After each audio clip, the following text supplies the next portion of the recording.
ప్రభునందు ప్రియమైన దేవుని బిడ్డలారా, పేతురు రాసిన మొదటి పత్రికలో చక్కని విషయాలు పరిశుద్ధాత్మ ద్వారా వ్రాయబడ్డాయి, మనకు బోధించబడుతూ ఉన్నాయి. మరి చాలా చక్కని సంగతులు ఇప్పటి వరకు మనము గత ధ్యానాలలో చూసాము. ఈ సాయంకాలము ఈ 3 వచనాల్లో నుండి క్లుప్తంగా కొన్ని సత్యాలు మనం నేర్చుకుందాం. పత్రికలు ప్రత్యేకంగా సంఘానికి, విశ్వాసులకు ఉద్దేశించి వ్రాయబడినటువంటివి కాబట్టి ఇవి మనము మన జీవితంలోనికి మనం అలవర్చుకోవలసినటువంటి సత్యాలు. సంఘంగా, విశ్వాసిగా మన నడవడిక ఎలా ఉండాలి అనేటటువంటిది. 13వ వచనంలో ఒక మాట వ్రాయబడి ఉన్నది, యేసుక్రీస్తు ప్రత్యక్షమైనప్పుడు అనేటటువంటి మాట. ఒకసారి యేసు ప్రభు లోకంలోనికి వచ్చారు. ఆయన శరీరధారిగా తన ప్రత్యక్షతను అనుగ్రహించారు. అది జరిగిపోయింది, మనకు తెలుసు. మరలా ఆ యేసుక్రీస్తు ప్రభుని యొక్క ప్రత్యక్షత జరగబోతూ ఉన్నది. దానిని మనము క్రీస్తు యొక్క ఆగమనము అని మనము పిలుస్తూ ఉంటాము. ఆ సమయం ముందు ఏమి జరగబోతుంది అంటే, పేతురు అంటున్నాడు, యేసుక్రీస్తు ప్రత్యక్షమైనప్పుడు మీకు తేబడు కృప విషయమై సంపూర్ణ నిరీక్షణ కలిగి ఉండుడి అంటున్నాడు. యేసుక్రీస్తు మరలా ప్రత్యక్షమైనప్పుడు మనకు కృప తేబడబోతూ ఉంది కాబట్టి దాని మీద మీరు నిరీక్షణ పెట్టుకుని ఉండండి అని అంటున్నారు. కృప అనేటటువంటి మాట గురించి మనం చాలాసార్లు ధ్యానం చేసుకుంటాం. దానిని బట్టి మనం దేవుని స్తుతిస్తాం. ఆ మాటను మనం అనేక సార్లు ఉచ్చరిస్తాం. కనీసం ప్రతి క్రైస్తవుడు రోజుకు మినిమం ఒక్కసారన్న ఆ మాట ఉపయోగించకుండా ఉండడు. మన ప్రార్థనలో ఎన్నోసార్లు ఆ మాటను మనం ఉపయోగిస్తాము. పేతురు కూడా తన పత్రికను ప్రారంభించినప్పుడు 2వ వచనం చివరిలో ఏమంటాడంటే, ఒక గ్రీటింగ్ ఇచ్చినప్పుడు మీకు కృపయు సమాధానము కలుగునుగాక అంటాడు. కృప అనేటటువంటిది ఒక గ్రీటింగ్గా అది వాడబడినట్లు మనం చూస్తాము. అదే రీతిగా 10వ వచనంలో మనం చూస్తే, మీకు కలుగబోవు ఆ కృపను గూర్చి అనే ఒక మాట వ్రాయబడి ఉంది. ప్రవక్తలు దానిని గురించి ప్రకటించారట. అంటే క్రీస్తు మొదటిసారి వచ్చినప్పుడు మనకు తేబడే కృప ఎలా ఉంటుందో దానిని ప్రవక్తలు మాట్లాడారు అంటున్నాడు. అది మనకు రక్షణను ప్రసాదించేటటువంటి కృప. ఇక ఇప్పుడు యేసుక్రీస్తు ప్రత్యక్షమైనప్పుడు మీకు తేబడు కృప విషయమై సంపూర్ణ నిరీక్షణ కలిగి ఉండండి అని అన్నారు కదా. మరలా ఆయన ఒక కృపను మనకు అనుగ్రహించబోతున్నాడు. ఆ కృపను మనం ఏమని భావించవచ్చు అంటే, మనకు ఆయన ఇవ్వబోతున్నటువంటి మహిమ. కాబట్టి ఆ కృపను ఆయన తేబోతూ ఉన్నాడు. దాని కొరకు మనము నిరీక్షణ కలిగిన వారమై ఉండాలి. ఇలా మాట్లాడుతూ ఉన్నప్పుడు ఈ అధ్యాయంలో మరి యేసు ప్రభు తిరిగి రాబోతున్నారు, ప్రత్యక్షం కాబోతున్నారు అనే విషయాన్ని 2-3 సార్లు వివిధమైనటువంటి మాటల్లో ఆయన చెప్పాడు. ఉదాహరణకు 5వ వచనంలో ఏం రాయబడి ఉందంటే, కడవరి కాలమందు అనే మాట రాయబడి ఉంది. ఆయన వచ్చే కాలం కడవరి కాలంగా ఉండబోతుంది. ఆ కాలమందు మీకు రక్షణ అనుగ్రహించబడబోతుంది అని అంటున్నాడు. అలాగే తిరిగి మరి 7వ వచనంలో మనం చూసినప్పుడు అక్కడ ఏమంటున్నాడంటే, వచనం చివరిలో యేసుక్రీస్తు ప్రత్యక్షమైనప్పుడు మీకు మెప్పు, మహిమ, ఘనత అనే మాట వాడుతున్నాడు. అలా కలగబోతుంది కాబట్టి మీకు ఇప్పుడు కలిగేటటువంటి శ్రమ విషయంలో మీరు తొందరపడద్దు. ఈ శ్రమ కొద్ది కాలమే ఉంటుంది. ఈ శ్రమ కూడా, ఈ శోధన కూడా మీ యొక్క విశ్వాసాన్ని అది మెరుగుపరుస్తుంది అని అన్నాడు.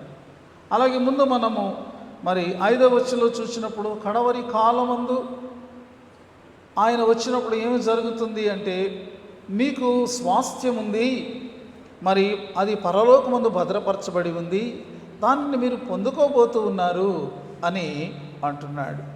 కాబట్టి క్రీస్తు యొక్క ఆగమనమును గురించినటువంటి ఒక సందేశము, లేకపోతే దాని గురించినటువంటి ఉపదేశము ఇక్కడ మనం గమనిస్తూ ఉన్నాం.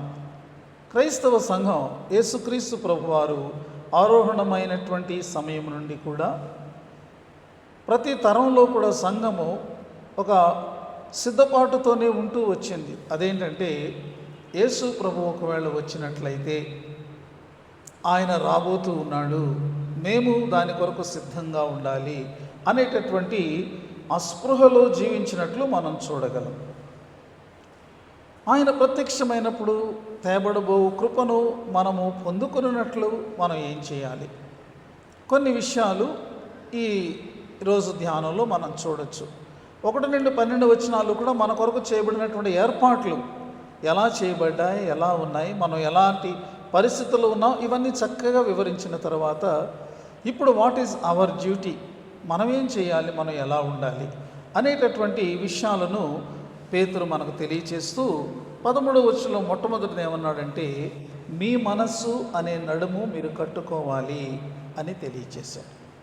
మనస్సు అనేటటువంటి దాన్ని నడుముతో పోల్చి ఈ మనస్సును మీరు నడుము కట్టుకున్నట్టుగా కట్టుకోవాలి అని ఆయన మనకు ఉపదేశం చేస్తూ ఉన్నాడు. మరి ఒకవేళ నడుమును వదులుగా మనం వదిలేసామనుకోండి, ఏదైనా బలమైనటువంటి పని చేయడానికి మనకు సరిపడినటువంటి ఆ యొక్క స్ట్రెంగ్త్ లేకపోతే ఫీలింగ్ మనకు ఉండదు. ఎవరైనా ఏ పనైనా చేసేటప్పుడు ఖచ్చితంగా నడుము బలంగా ఉండేటట్టుగా దాన్ని సెట్ చేసుకుంటారు. ఒకవేళ ఒక సైనికుడు ఉన్నాడు అనుకోండి, ఆ సైనికుడు యుద్ధానికి వెళ్ళేటప్పుడు అతను నడుము కట్టుకుంటాడు, బెల్ట్ పెట్టుకుంటాడు, స్టిఫ్గా స్ట్రాంగ్గా ఉండాలి. ఎందుకంటే యుద్ధంలో అతనికి బలం కావాలి, అతను పరుగు పెట్టాలి, ఇంకా ఎన్నో చేయాలి. ఇది లూజ్గా ఉంటే అది అతనికి మరి ఆటంకంగా ఉంటుంది. అదే రీతిగా మనము గమనించినట్లయితే ఒక ఉద్యోగం చేసేటటువంటి ఉద్యోగానికి వెళ్ళేటప్పుడు ఎలా వెళ్తాడు అంటే చక్కగా నీట్గా బెల్ట్ పెట్టుకుని ఒక మరి ప్రాముఖ్యమైనటువంటి విధిని నిర్వర్తించడానికి వెళ్తున్నట్టుగా వెళ్తాడు. ఒక పని చేసేవాడిని మనం చూస్తే పని చేసేవాడు ఎవరైనా సరే నడికట్టును కట్టుకుంటాడు. ఎందుకంటే ఆ బరువులు ఎత్తేటప్పుడు కానీ, తవ్వేటప్పుడు కానీ, లేకపోతే ఇంకో పని చేసేటప్పుడు కానీ అది అతనికి వీలుగా ఉంటుంది, శక్తినిచ్చేటటువంటిదిగా ఉంటుంది. అదే రీతిగా ఒక సేవకుడు తన యజమాని దగ్గర సేవ చేసేటప్పుడు అతడు నడికట్టు కట్టుకునేటటువంటి వాడుగా ఉంటాడు. ఇలాగ మనం ఎన్నో విషయాలు చెప్పుకోవచ్చు. ప్రియమైనటువంటి వారులారా, మనము నడుమును కట్టుకోవాలి. అయితే ఇది భౌతికమైనటువంటి నడుము కాదు, కానీ మనస్సు అనేటటువంటి నడుము కట్టుకోవాలి అని చెప్తున్నారు. ఈ మాటలు పౌలు ఎలా చెప్పాడు అంటే, ఆయన యేసు ప్రభు వారి శిష్యుడు కాబట్టి ఆయన మాటలు విన్నాడు. ఆయన మాటల్ని ఇంకొంచెం వివరంగా పేతురు రిపీట్ చేస్తున్నాడు అని మనం అనుకోవచ్చు. లూకా సువార్త 12వ అధ్యాయంలోకి మనం వెళ్తే అక్కడ ప్రభు పలికినటువంటి మాటలు మనం చూడొచ్చు. 12వ అధ్యాయం 35వ వచనంలో ఈ రీతిగా వ్రాయబడి ఉంది, మీ నడుములు కట్టుకొని ఉండుడి, మీ దీపములు వెలుగుచుండనీయుడి అనే మాట. నడుము కట్టుకోండి అని ప్రతి ఒక్కరికి చెప్తున్నారు. ఈ నడుము ఏమిటో పేతురు మనకు చెప్పాడు, అది మనస్సు. ఒకవేళ మన మనస్సు వదులుగా ఉందనుకోండి, ఆ మనస్సు ఫోకస్డ్గా లేకుండా ఉందనుకోండి, ఆ మనస్సు స్థిరమైనదిగా లేకుండా ఉందనుకోండి, అది లూజ్గా ఉందనుకోండి, మనము చాలా విషయాలను మిస్ అయిపోయేటటువంటి వారంగా ఉంటాం. మన మనస్సు ఏక మనస్సుగా అది ఉండాలి, పరిపరి విధాల అది వెళ్ళిపోకూడదు అనేటటువంటిది. మన మనస్సు అటు ఇటు చంచలమైనటువంటిదిగా ఉండకూడదు. దేనిని చూస్తే దానికి ఆకర్షితమయ్యేటటువంటి బలహీనమైనటువంటి మనస్సుగా అది ఉండకూడదు. ఈ మనస్సును నడుము కట్టుకున్నట్టుగా మనం దాన్ని సెట్ చేసుకోవాలి. చాలా ప్రాముఖ్యమైనటువంటిది. ఇక్కడ ప్రభువారు మరి నడుములు కట్టుకుని ఉండి దీపములు వెలుగుచుండనీయుడి అన్నప్పుడు ఒక ఉపమానాన్ని ఆయన తెలియచేశారు. నీవు ఒక విషయాన్ని గమనించుకోవాలి క్రైస్తవ విశ్వాసిగా. అదేంటంటే, నీకు ఒక యజమానుడు ఉన్నాడు, నీవు ఆయన యొక్క దాసుడుగా దాసురాలుగా ఉన్నావు. అయితే నీ యజమానుడు వచ్చేట సమయము ఆసన్నమవబోతూ ఉన్నది. ఆయన వచ్చే సమయానికి నీవు నేను ఆయన యొక్క సేవకులముగా సేవకురాండ్రముగా అలర్ట్గా ఉండాలి. ఆయనను రిసీవ్ చేసుకునేంత అలర్ట్గా ఉండాలి మనం. ఆయన ఏ జామున వస్తాడో మనకు తెలియదు. అది 2వ జాము కావచ్చు, 3వ జాము కావచ్చు. రావడం అయితే ఖాయం. అనుకొనని గడియలో ఆయన వస్తాడు. ఆ సమయానికి ఒకవేళ మనము సోమరిగా ఉన్నట్టయినా, లేకపోతే నిద్రపోతూ ఉన్నట్టయినా, ఆయన వచ్చే సమయానికి ఏది సిద్ధంగా ఉండాలో అది సిద్ధంగా ఉంచనట్లయినా మనము శిక్షించబడతాము. ఆయన చేత స్వీకరించబడేటటువంటి పరిస్థితిని మనం కోల్పోతాం. కాబట్టి ప్రభువు వచ్చి ఏ దాసులు మెలకువగా ఉండుట కనుగొంటారో ఆ దాసులు ధన్యులని వ్రాయబడి ఉన్నది. అంటే ప్రభువు మీద ఆయన వస్తారు అనేటటువంటి సత్యాన్ని ఎరిగినటువంటి స్థితి ఉంది చూసారా, అది మనస్సు అనే నడుము కట్టుకోవడం. పౌలు భక్తుడు కూడా సర్వాంగ కవచాన్ని గురించి మాట్లాడుతున్నప్పుడు సత్యమును దట్టి కట్టుకోండి అని అంటాడు కదా. సత్యం, what is going to happen, అది ఖచ్చితంగా జరగబోతున్న దానిని మీ మనసులో మీరు స్థిరంగా పెట్టుకొని దాని కొరకు మీరు ఎదురు చూసేవారుగా, దాని కొరకు మీరు సిద్ధపడేవారుగా ఉండండి. క్రైస్తవ విశ్వాస జీవితంలో సత్యం ఏంటి? ఎదురు చూస్తున్నటువంటి ప్రభువు రాబోతున్నాడు, ఆయన వచ్చేస్తాడు ఏదో ఒక సమయంలో. కాబట్టి ఇదిగో ఇది నీ మనస్సును ఒక నడుమును కట్టిన బెల్ట్ లాగా అది నిన్ను మరి అలర్ట్గా ఉంచకపోతే, స్ట్రాంగ్గా ఉంచకపోతే, ప్రిపేర్ చేసి ఉంచకపోతే నీవు ఆయన వచ్చినప్పుడు ఆయన ద్వారా తృణీకరించబడేటటువంటి పరిస్థితి ఉంటుంది. ప్రియమైన వారులారా, మన మనస్సులు ఇప్పుడు దేని మీద ఆనుకొని ఉన్నాయి? దేని పట్ల ఆకర్షించబడుతున్నాయి? మన మనసు ప్రతిసారి దేనిని కోరుకుంటుంది? మనం ఆలోచించుకోవాలి. లోక సంబంధమైనటువంటి మనస్సు లోకం వైపు మనల్ని నడిపించాలని ఎప్పుడూ కూడా అది మనల్ని ఆకర్షిస్తూ ఉంటుంది. అలాంటి సందర్భాల్లో లోకానుసారమైన మనస్సుకు మనం ఈళ్ళైనట్లయితే చాలాసార్లు మనకు ఉపయోగం లేనటువంటి, మనకు ఏమాత్రం ప్రయోజనమును కూర్చున్నటువంటి వాటికి మనం లోనై మనము చాలా సమయాన్ని కోల్పోతాం, లేకపోతే చాలా ఆర్థికపరమైన నష్టాలకు గురైపోతాం, చాలా ఎనర్జీని కూడా, శక్తిని కూడా మనం కోల్పోతాం. అవి మనకు అవసరం లేదు, మనకు ప్రయోజనకరం కాదు, మనకు మేలు చేకూర్చవు. కానీ మన మనసు ఎందుకు వాటి వైపే ఎక్కువగా వెళ్తుంది. నువ్వు దేని కొరకు నీ సమయాన్ని ఎక్కువ నువ్వు వినియోగిస్తున్నావో నీ మనసు దాని మీద ఉంది అని అర్థం. కాబట్టి దేని మీద మన మనసు మరి ఎక్కువ దేనికి ఆకర్షితం అవుతుంది ఒకసారి మనం పరిశీలించుకోవాల్సిన అవసరం ఉన్నది. ఒకవేళ అది దేవుని వాక్యమైతే, దేవుని సత్యమైతే అది మనకు ప్రయోజనకరమైనటువంటిదిగా ఉంది, మనకు మేలుకరమైనటువంటి దాని మీద, నిత్యమైనటువంటి దాని మీద, మనకు ఏదైతే శక్తినిస్తుందో, ఏదైతే నిజమైనటువంటి సంతోషాన్ని ఇస్తుందో, ఏదైతే నిజంగా మన మనస్సుకు ఒక హోప్ను కలిగిస్తుందో దాని మీద మన మనస్సును మనము ఆంచుకోవాలి. బైబిల్ గ్రంథంలో రాయబడినది, ఎవరి మనస్సు అయితే నీ మీద ఆనుకునను వానిని ఆయన పూర్ణ శాంతి గలవానిగా కాపాడుతాడు అని వ్రాయబడింది. దేవుని మీద మన మనస్సు ఉంటే దేని గురించి మనకు భయం ఉండదు, దేని గురించి మనకు ఆందోళన ఉండదు, దేని గురించి మనకు ఆతురత ఉండదు, దేని గురించి మనకు పరుగులు ఉండవు. ఎందుకంటే ఆయన ఇచ్చేటటువంటి శాంతి సమాధానాలు అవి జ్ఞానమునకు మించినటువంటి, సమస్త జ్ఞానమునకు మించినటువంటివి. మొట్టమొదటిది, యేసుక్రీస్తు ప్రత్యక్షమైనప్పుడు ఆయన తేబడు కృపను మనం పొందుకోవాలి అంటే మన మనస్సును మనం అలా వదిలేయకూడదు. నీ మనస్సును నీ స్వాధీనంలో ఉంచుకోవాలి. అది ఆ మనసు ఆత్మ సంబంధమైనటువంటి మనస్సుగా ఉండునట్లు మనము జాగ్రత్త పడాలి. రెండవది, దీనికి కనెక్షన్గా పేతురు చెప్తున్నటువంటిది ఏంటంటే, మీ మనస్సును నడుము కట్టుకొని నిబ్బరమైన బుద్ధి గలవారై అనే మాట వాడుతున్నాడు. నిబ్బరమైన బుద్ధి, ఇది మనసుకు కనెక్ట్ అయినటువంటి ఇదే. మరి ఇంగ్లీష్లో సోబర్ మైండ్ అని అన్నాడు. అంటే చంచలమైనటువంటి బుద్ధి కాదు, దేన్ని చూస్తే దాని వైపు వెళ్ళిపోయేటటువంటి అనాలోచితమైనటువంటి మనస్సు కాదు. ఈ యొక్క మనస్సు స్థిరమైనటువంటి మనస్సు. దావీదు ప్రార్థన చేస్తాడు, స్థిరమైనటువంటి మనస్సు నాకు కలిగించు. పత్రికలో వ్రాయబడి ఉన్నది, మీరు స్వస్థ బుద్ధి గలవారైన సౌండ్ మైండ్ అంటే అర్థం ఏంటంటే ఆరోగ్యకరమైనటువంటి మనస్సు, ఆరోగ్యకరమైనటువంటి మరి బుద్ధి అని దీనిని మనం ఆలోచించవచ్చు. దేని మీద ధ్యాస ఉంచాలో దాని మీద ధ్యాస ఉంచడం అది నిబ్బరమైనటువంటి బుద్ధి. దేనిని గురించి మనం ఆలోచన చేయాలో దాని మీద మనం ఆలోచన పెట్టుకోవడం నిబ్బరమైనటువంటి బుద్ధి.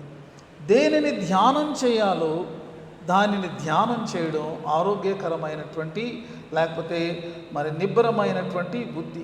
దేని మీద మన యొక్క లక్ష్యాన్ని మనం ఉంచాలో ఆ లక్ష్యం, ఆ యొక్క గోల్ మీద మనము మరి ఆ లక్ష్యం ఉంచినప్పుడు అది నిబ్బరమైన బుద్ధి. దేనిని గురిగా మనం కలిగి ఉండాలో ఆ గురి వైపు మనం సాగుతున్నప్పుడు అది నిబ్బరమైన బుద్ధి. ఏ సమయంలో ఏది చేయాలో అది చేయాలి కదండి. చదువుకునే బిడ్డలు ఆ సమయంలో వారి యొక్క ధ్యాస అంతా చదువు మీదే ఉండాలి. మనం ఒక పని చేస్తున్నప్పుడు ఆ పని మీద మనకు ధ్యాస ఉండాలి. ఒకవేళ మన ధ్యాస తొలగిందనుకోండి చాలా నష్టాలు జరుగుతాయి, చాలా ప్రమాదాలు జరుగుతాయి. కాబట్టి మనము గమనించుకోవాలి. మరి అపోస్తలుడైన పౌలు ఫిలిప్పీలకు రాస్తూ ఆయన ఒక చక్కని మాట అన్నాడు. ఇది ఫిలిప్పీ ధ్యానంలో కూడా మనం చేసుకున్నాం. 4వ అధ్యాయం 8వ వచనంలో ఆయన ఏమంటున్నాడు, క్రైస్తవ విశ్వాసులుగా ఏం చేయాలి అంటే 4వ అధ్యాయం 8వ వచనంలో ఈ మాట వ్రాయబడి ఉంది.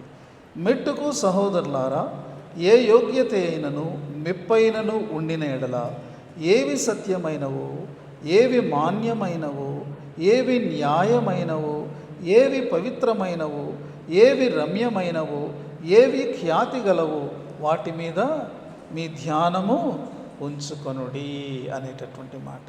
ఎంత ప్రాముఖ్యమైనటువంటి విషయాలు ఇక్కడ వ్రాయబడ్డాయో చూశారు. మన ధ్యానము, మన ధ్యాస వీటి మీద నిలుస్తుందా లేదా అని మనము గమనించుకోవాలి. మొట్టమొదటిది సత్యమైనటువంటి వాటి మీద, రెండవది మాన్యమైనటువంటి వాటి మీద, మూడవది న్యాయమైనటువంటి వాటి మీద, నాలుగవది పవిత్రమైనటువంటి వాటి మీద, ఐదవది రమ్యమైన, ఆరవది ఖ్యాతి కలిగిన వాటి మీద మీ ధ్యానం ఉంచండి. అప్పుడు మన జీవితం సార్థకమవుతుంది ఈ లోకంలో. అప్పుడు మన ధ్యానము అనవసరమైన వాటి మీదకి వెళ్ళి మన జీవితం వ్యర్థం కాకుండా, అర్ధరహితం కాకుండా ఆ జీవితం ఉండగలుగుతుంది అనేటటువంటిది. ఇలా మనం ధ్యానం ఉంచినప్పుడు పేతురు చెప్తున్నాడు, ఇది ప్రభువు వచ్చినప్పుడు ఆయన ఇచ్చే కృపకు మిమ్మలను పాత్రులుగా చేస్తుంది అని అంటున్నాడు. అలాగే మన యొక్క దృష్టి దేని మీద ఉండాలి, దేనిని మనం కేంద్రంగా చేసుకుని మన యొక్క ప్రయాణాన్ని సాగించాలి. మనందరికీ తెలిసినటువంటిది, మన విశ్వాసమున కర్తయు దానిని కొనసాగించువాడైన యేసు వైపు చూచుచు ఆయనే మన యొక్క గోల్. ఒక క్రీడాకారుడు, ఒక పరుగు తీసేటటువంటి వాడు, అతడు ఆ యొక్క గోల్ మీద తన దృష్టి పెట్టుకొని తన శాయశక్తుల అతడు మరి పరుగు పెడతాడు. దానిని చేరుకోవడానికి అతడు తన యొక్క శక్తి అంతటి పెట్టేస్తాడు కదా. మన యొక్క గోల్ యేసు ప్రభువారు. కాబట్టి ఆయన వైపు చూస్తూనే మనం వెళ్ళాలట. మన యొక్క చూపు, మన యొక్క ఆలోచన, మన యొక్క మరి ధ్యాస ఆ వైపుగా ఉండాలి అని మనం చూస్తున్నాం. ఆయన రాబోతున్నాడు. ఆయనే మన యొక్క గోల్ అయితే మనం చేరుకోకుండా మిస్ అవుతామా? ఖచ్చితంగా మనం ఆయన్ని చేరుకుంటాం. ఇక మూడవది ఈ వాక్య భాగంలో మనం చూస్తే 14వ వచనంలో వ్రాయబడి ఉన్నది, నేను పరిశుద్ధుడనై ఉన్నాను గనుక మీరును పరిశుద్ధులై ఉండుడి అనేటటువంటి మాట. ప్రభు వచ్చినప్పుడు ఆయన తెచ్చు కృపను మనం పొందినట్లు మనము కలిగి ఉండవలసినటువంటిది పరిశుద్ధత. ఇది క్రైస్తవ గుణంలో చాలా ప్రాముఖ్యమైనటువంటిది అని మనం తెలుసుకుంటాము. ప్రియమైనటువంటి వారులారా, ఈ మాట పేతురు తన సొంతంగా వ్రాయడం లేదు. పాత నిబంధనలో ఉన్నటువంటి మాట. యెహోవా దేవుడు చెప్పినటువంటి దానిని నాటి సంఘానికి ఆయన జ్ఞాపకం చేస్తున్నాడు. దేవుడైన యెహోవా మోషే ద్వారా ఇశ్రాయేలీయులకు అనేకమైనటువంటి మరి ఈ యొక్క ఉపదేశాలను, కట్టడలను, లేకపోతే ఆజ్ఞలను, న్యాయ విధులను మొదలైన వాటిని ఆయన ఇస్తున్నప్పుడు లేవీకాండం 19వ అధ్యాయం 2వ వచనంలో ఆయన ఏం సెలవిచ్చారంటే పరిశుద్ధులై ఉండుడి, ఎందుకంటే నేను పరిశుద్ధుడిని కాబట్టి అనే మాట వ్రాయబడి ఉంది. ఈ లేఖనాల్ని అనుసరించి పేతురు మనకు జ్ఞాపకం చేస్తున్నాడు. పరిశుద్ధత అనేటటువంటిది దేవుని యొక్క కమాండ్, అది దేవుని యొక్క ఆజ్ఞ అండి. నాకు ఇష్టమైతే నేను ఉంటాను, లేకపోతే నేను ఉండను అనే ఆప్షన్ కాదు. Holiness is not an option for Christian, it is a must, it is a commandment. ఎందుకంటే దేవుడు తాను గురించి చెప్పుకున్నప్పుడు ఆయన ఏమన్నారంటే నేను పరిశుద్ధుని అని అన్నారు.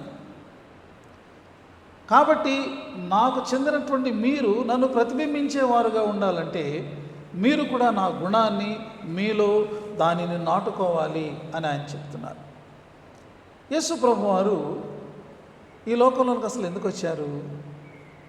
ఆయనంత త్యాగాన్ని చేసి ఈ లోకంలోనికి వచ్చేంత దీనుడై సిలువలో తన యొక్క పవిత్ర రక్తాన్ని ఎందుకు కాచాడు? ఇది చాలా బేసిక్ క్వశ్చన్, కానీ it is very important question. ఈ ప్రశ్నకు సమాధానమే మన క్రైస్తవ జీవిత నడవడికను అది మార్చేటటువంటిదిగా ఉంటుంది. యేసు ప్రభువు నమ్ముకుంటే ఈ లోకపు దీవెనలన్నీ కలుగుతాయి అనేటటువంటి బోధలు వింటున్నటువంటి కాలంలో మనం ఉన్నాం ప్రియమైన వాళ్ళారా.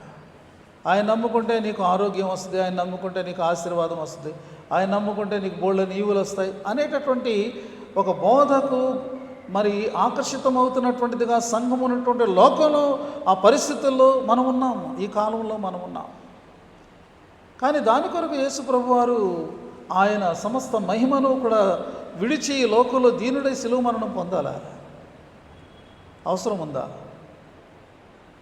పాపి అయినటువంటి మనిషిని తిరిగి ఆ యొక్క దేవుని పోలికలోనికి తీసుకొని రావడానికి, దేవుని పోలిక పరిశుద్ధత, ఆ పరిశుద్ధతలోనికి తీసుకొని రావడానికి తన పవిత్ర రుధిరాన్ని కార్చి ఆ రుధిరంలో ఆ యొక్క పాపిని ఆయన ఆ పాపి కొరకు ప్రాయశ్చిత్తం చేసి అతని పాపాన్ని క్షమించి అతని పాపాన్ని అతలో నుండి తీసివేసి పరిశుద్ధునిగా నిలబెట్టడం కోసం వచ్చాడు. That is the very reason of the incarnation. Yesu ప్రభు ఆయన శరీరధారిగా వచ్చి శ్రమలు పడడానికి కారణం అదే.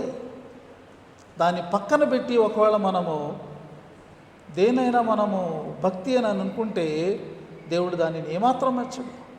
ఆయన త్యాగానికి మూల కారణం అది. పాపిని ఆయన తిరిగి దేవుని పోలిక కంటే పరిశుద్ధినిగా చేయడం కోసం వచ్చాడు. పేతురు ఈ పత్రికను వ్రాస్తున్నప్పుడు ఆరంభంలో ఏమంటాడు అంటే 2వ వచనంలో, మొదటి అధ్యాయం 2వ వచనంలో ఆత్మ వలని పరిశుద్ధత పొందిన వారై అనే మాట వాడతాడు. పరిశుద్ధత అనే మాట పౌలు పత్రికలు మీరు గమనించండి. ఆయన ఏ సంఘానైనా ఉద్దేశించినప్పుడు ఎఫెస్లో ఉన్నటువంటి పరిశుద్ధులకు అని రాస్తాడు, ఫిలిప్పీలో ఉన్న పరిశుద్ధులకు అని రాస్తాడు. క్రైస్తవ సంఘం పరిశుద్ధపరచబడినటువంటి విశ్వాసులతో నిండి ఉన్నటువంటి ఒక సమూహం అని మనం తెలుసుకోవాలి. మనం కూడా సమూహంలో ఉండాలి ప్రియమైనటువంటి వాళ్ళారు. యేసు రక్తములో నేను కడుగబడ్డాను అని మనకు నిశ్చయిత ఉన్నట్టయితే దేవుడు మనను పరిశుద్ధుడు, లేకపోతే పరిశుద్ధమైనటువంటి నా యొక్క కుమార్తె అని దేవుడు ఎంచుకుంటూ ఉన్నాడు. కాబట్టి ఈ పరిశుద్ధతను మనము కాపాడుకోవలసినటువంటి వారంగా మనం ఉన్నాము. దేవుడు మనల్ని పరిశుద్ధులుగా చేశాడు. ఈ లోకంలో అప్పుడప్పుడు మనకు తెలియకుండానే మనము మలినమయ్యేటువంటి పరిస్థితులు ఉన్నాయి. కానీ మరలా ఎప్పటికప్పుడు మనం పవిత్రులు కావడానికి ఆయన తన రుధిరాన్ని, తన యొక్క వాక్యాన్ని మన కోసం సిద్ధంగా ఉంచాడు. ఇక్కడ పేతురు ఇలా మాట్లాడుతూ ఉన్నప్పుడు 16వ వచనంలో ఏమంటున్నాడంటే, మీరు విధేయులకు పిల్లలై మీ పూర్వపు అజ్ఞాన దశలో మీకుండిన ఆశలను అనుసరించి ప్రవర్తింపక మిమ్మల్ని పిలిచిన వాడు పరిశుద్ధులైన ప్రకారం మీరును సమస్త ప్రవర్తన యందు పరిశుద్ధులై ఉండుడి. పూర్వపు అజ్ఞాన దశలో మీకున్నటువంటి ఆశలను బట్టి మీరు చేసినటువంటి పనులు అవి మీకు ఏమాత్రమూ కూడా పరిశుద్ధతను ఇవ్వలేదు. మనుషులు అనుకుంటారు తమకున్నటువంటి తాము చేస్తున్నటువంటి నిష్ట కానీ, నియమం కానీ, తమ దీక్ష కానీ, తాము ఆచరించే ఆచారం కానీ తమను చాలా ప్రత్యేకంగా ఉంచుద్ది అని అనుకుంటారు. కానీ పేతురు ఏమంటున్నారంటే, నిజదేవుణ్ణి విడిచి నువ్వు చేసే నిష్ట, నియమం, నీవు పాటించే మరి ఆ యొక్క దీక్ష కానీ, నీవు ఆచరించే ఆచారం కానీ పరిశుద్ధినిగా చేయ. పరిశుద్ధపరచేటటువంటి శక్తి నీ యొక్క నిష్టలో లేదు, నీ యొక్క నియమంలో లేదు, నీ దీక్షలో లేదు, నీ పూజలో లేదు, నువ్వు నోచుకున్న నోములో లేదు. అవి పవిత్రపరచగలిగితే దేవుడు ఎందుకండి దిగిరాడు? అవి మనల్ని పరిశుద్ధపరచగలిగితే దేవుడు ఎందుకండి అంత మరి దీనుడై, అవమానకరమై, నిందలు పడి, శ్రమలు పడి చనిపోవడం ఎందుకు? అవసరం ఏమన్నా ఉందా? ఒక వ్యక్తి పరిశుద్ధపరచబడాలి అంటే దేవుడు దిగి రావాలన్నమాట, దేవుడు మరణించాలన్నమాట, దేవుడు తన యొక్క శరీర మరి రూపంలో వచ్చి తన రక్తాన్ని కార్చాలన్నమాట. అది తప్ప వేరే మార్గం లేదు. అందుకనే యేసు ప్రభు వారు సరిసాటి లేనటువంటి వాడు. ఆయన దేవుడు సరిపోడు. ఈ లోకంలో ఎవ్వరు లేకపోతే ఏది ఒక మనిషిని పరిశుద్ధునిగా చేయలేదు. కాబట్టి అజ్ఞాన దశలో మీకున్న ఆశల ప్రకారం మీరు ఎన్నో చేసుకున్నారు, ఇప్పుడు వాటిని మీరు కంటిన్యూ చేయకూడదు అని అంటూ ఆయన పరిశుద్ధుడు అయినాడు. కాబట్టి మనం కూడా పరిశుద్ధంగా జీవించాలి. దేవుడు మనకిచ్చిన పరిశుద్ధతను మనము మరి నిలబెట్టుకోవాలి. ఎప్పుడైనా మలినమైతే తిరిగి పరిశుద్ధులం కావాలనే తీవ్రమైన కోరిక మనలో మనము నింపుకోవాలి. ఇందులో చాలా ప్రాముఖ్యమైనటువంటిది ఏంటంటే మోరల్ ప్యూరిటీ, నైతికమైనటువంటి పవిత్రత చాలా ప్రాముఖ్యం. నైతికమైన ఇది చాలామంది దీనికి ఉన్నటువంటి మాట ఏంటంటే హ్యాగియోస్ అనే మాట గ్రీక్లో ఉంది. అంటే వేరుగా ఉండడం, వేరుపరచబడడం అనేటటువంటిది చెప్తారు. వాస్తవమే. అయితే అందులో మొదటిది ఏంటంటే మన నైతికమైనటువంటి విషయాలన్నింటిలో కూడా మనకు పవిత్రత కావాలి. మన అలవాట్లు పవిత్రమైన అలవాట్లుగా మార్చబడాలి. పాపపు అలవాట్లు మనకు ఉండకూడదు. మన క్రియలలో పవిత్రత చాలా అవసరం. నీతి అనేటటువంటిది మన క్రియల్లో ఉండాలి. మన మాటల్లో నీతి అనేటటువంటిది ఉండాలి. అది మనల్ని పవిత్రులుగా మనల్ని ఉంచుద్ది. చాలామంది ఎలా మాట్లాడినా ఏం చేసినా నేను ప్రార్థన చేసుకున్నాను కదా అని అనుకుంటారు. కాదు, నైతికమైనటువంటి మార్పు మనలో రాకపోతే, ఆ మార్పు కనబడకపోతే మనం దేవుని బిడ్డలమని ఎలా తెలుస్తుంది? లోకస్తుల్లాగే మనం కూడా అన్ని విషయాల్లో ఉంటే వాట్ ఈస్ ద డిఫరెన్స్? ఎక్కడ నువ్వు వేరుపరచబడ్డావు? కాబట్టి this is very very important. Moral purity change. రెండవది ఏంటంటే మరి మన పర్పస్లో ప్యూరిటీ, మన జీవిత ఉద్దేశాలు, మన జీవితంలో చేయాలనుకునేది మరి ఆశించేటటువంటిది అంతా కూడా పరిశుద్ధమైనదిగా ఉండాలి. అపవిత్రమైన కోరికలు మన మనసులో ఉండకూడదు. చెడు ఉద్దేశాలు మన మనసులోనికి రాకూడదు. కాబట్టి మన ఉద్దేశం అంటే మనకి నేచర్ అంతా కూడా ప్యూరిఫై కావాలి. ఆ నేచర్లో నుండి మనకు ఆశలు పుట్టుకొస్తాయి. మూడవది ఏంటంటే purity in all your actions. నీవు చేసే పనులన్నీ కూడా అవి పరిశుద్ధమైనవిగా, దేవునికి మహిమకరమైనటువంటివిగా ఉండాలి. కాబట్టి 3 యాంగిల్స్లో కూడా మన పవిత్రతను కాపాడుకోవాలి.